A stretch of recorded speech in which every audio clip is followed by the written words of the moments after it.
வண்டி ஓட்டுறவங்களாம் பார்த்தீங்கன்னா 2 வகை இருக்காங்க. ஒரு சிலர் வந்து டிராஃபிக் ரூல்ஸை ஃபாலோ பண்ணி ஹெல்மெட்லாம் போட்டு சிக்னலில் நின்று ஒழுங்காக வண்டி ஓட்டிகிட்டு போவாங்க. 2வது ரகம் பார்த்தீங்கன்னா எதையும் மதிக்காமல் ஹெல்மெட்டும் போடாமல் தாறுமாற உசுன்னு வண்டிக்குள்ளெல்லாம் பூந்து போய் வந்து வண்டி ஓட்டிட்டு எங்கேயாவது போய் விழுந்து வாரிட்டு வர்றது. இதே மாதிரி நம்மளோட வாழ்க்கையில் நம்ம எப்படி இருக்கோம் அப்படின்றத ஒரு நிமிஷம் ஆராய்ச்சி பண்ணி பாருங்க.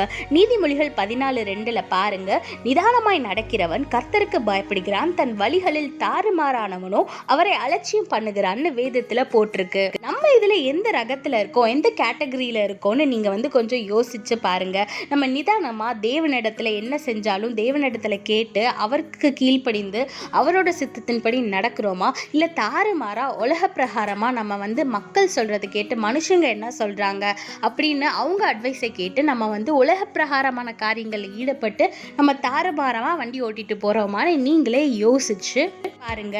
தேவனுக்கு பிரியமான பிள்ளையா இருக்கணுமா இல்ல சாத்தானுக்கு பிரியமான பிள்ளையா இருக்கணுமான்றதை நீங்க டிசைட் பண்ணுங்க. வண்டியை தாறுமாறா ஓட்டணுமா இல்ல நேரா போய் தேவன் உங்களுக்கு குறிச்ச டெஸ்டினேஷன்ல போய் சேரணுமான்றதையும் நீங்களே முடிவு பண்ணிக்கோங்க. கர்த்தர் உங்களோட கூட இருந்து உங்களை ஆசீர்வதித்து உங்களை பாதுகாத்து உங்களை வழி நடத்துவாராக. ஆமென். கர்த்தரை தேடின நாட்களெல்லாம் காரியம் வாய்க்க செய்தாரே, எத்தனை நன்மைகளோ ஏசப்பா செய்தாரே. நான் கர்த்தரை தேடின நாட்களெல்லாம் காரியம் வாய்க்க செய்தாரே, எத்தனை நன்மைகளோ ஏசப்பா செய்தாரே. இறுதி வரை என் வாழ்வு